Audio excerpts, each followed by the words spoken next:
about the machine and the legions serving it, perhaps it's akin to Nigel Kerner's theory that there's an archonic presence, one that can't connect to the spiritual source of all biological beings. And Nigel suggests the machine is jealous of humans and is possibly scurrying to genetically manipulate mankind through abductions and experiments and cloning. The end game is to integrate with humans to benefit from the uniqueness of our spirit. Does this make sense? Yeah, I've heard something like this before. This line of thought is not entirely new to me, but I don't believe that the machine wants to blend with us. From my perception, its agenda is far darker than that. I would present a number of exhibits in support of what I'm saying. Number one, if you look at what is happening at Fukushima, Japan. Number two, look at what British Petroleum did in the Gulf of Mexico last year and how that crisis is still ongoing. Both of them are planetary kill shots, and they keep coming. If you've been following the news in recent days, last 2 or 3 weeks, it's clear to informed observers that the USA is now on the verge of having 2 nuclear plants overwhelmed by floodwaters along the Missouri River. This is a very real danger, and there is absolutely a strong risk that there could be a second ongoing Fukushima-type nuclear crisis in North America, as well as the crisis that continues in Japan. And these crises keep coming, and in my view are likely to keep coming, not least of which is that the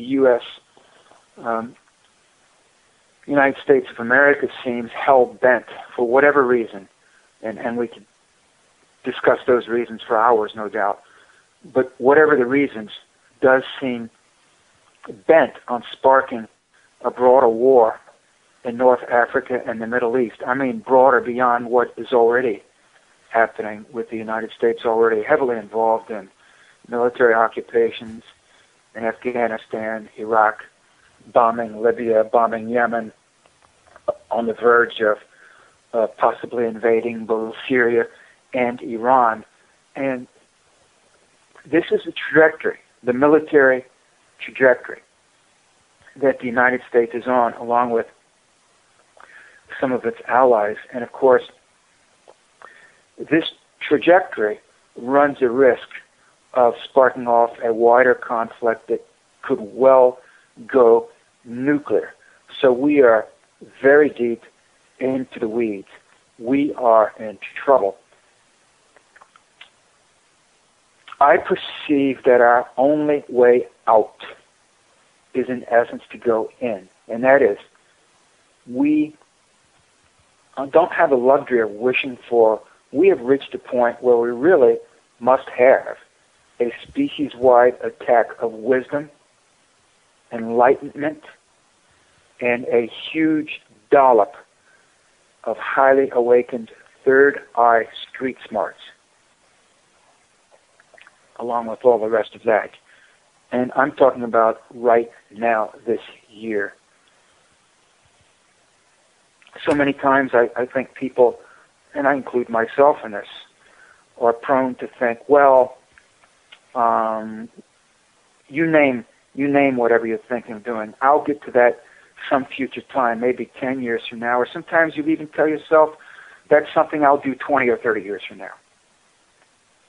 We don't have that luxury of saying, well, in 20 years, we'll get serious about these things, or 10 years from now, I'll have a break in my schedule. The kids will be grown, or I'll have a break in my career, or for whatever reason, I'll be able to turn my attention to that and devote more time and energy to it, or maybe 5 years from now. None of that is possible. We have reached the dire fork in the roads where all these events demand, I would go further, they compel our attention right now this year. So a whole lot of us have to dramatically ramp up our game to the next level. And I mean that seriously, right now. This is match point time. When you have nuclear reactors popping off, when you have entire seas on the planet essentially being killed, and more of it to come, and natural disasters striking seemingly almost every country all over the world virtually simultaneously, fires, droughts, floods, volcanoes, earthquakes, famines, you name it. And it keeps coming and coming and coming. If you thought you could wait for a future decade, think again. The time is now. You know, Dr. Martin Luther King Jr. used to warn people against the paralysis of analysis, against talking things to death. In his day, they didn't have blogs, but he would have warned about blogging things to death. But he warned against the danger of talking things to death, the paralysis of analysis. His point was, there comes a time when, by damn it, you have to do something. You got to man up, you got to woman up, you got to stand up, you got to speak out. Either you stand for something or you don't.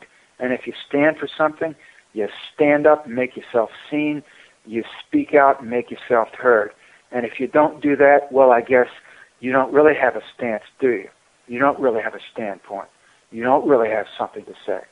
Now's the time, I mean this year, when we find out who the real men are, who the real women are.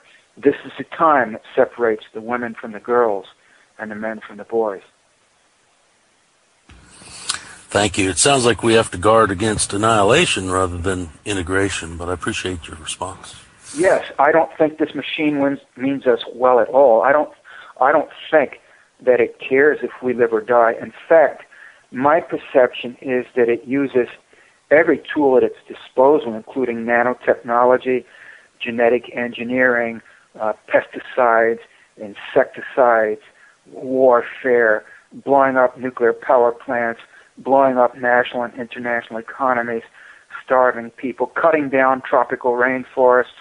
It gets the job done any way it can. It's a planet-destroying type of entity we're dealing with here, and it understands us far better than the average human being understands him or herself. And no, I don't think it wants to blend with us. I think we're talking about conquest. Richard, that's a pretty good that's an interesting thought that you've just mentioned. Because in a previous interview, you did mention that the shadow government is afraid of us. I've heard that a lot in the alternative media, that the shadow government is afraid of an awakening of the sheeple. What I'm trying to understand is, at their level of technology, i.e. scalar weaponry, and some even speculate they have the ability to travel to other planets in the solar system using hyperdimensional or torsion field physics, as researched by Richard Hoagland and Joseph Farrell, and that they might even have large space fleets, and that's likely why the US government is attempting to extradite Gary McKinnon. Why would the elite be afraid of us? They don't have a soul, for one thing. A lot of these people really don't have a soul. I say people because we're prone to say that. I'm not sure what type of entity these creatures are. They are hollow creatures who are virtually devoid of what we would understand as a soul or natural spirituality. They do not have empathic feelings. They don't experience feelings of sympathy or empathy as a natural human being does. And they sense that in us, and they sense their great lack. I think that I know that natural human beings have access through hyperdimensional DNA, for one thing, to superconscious realms of reality and awareness that are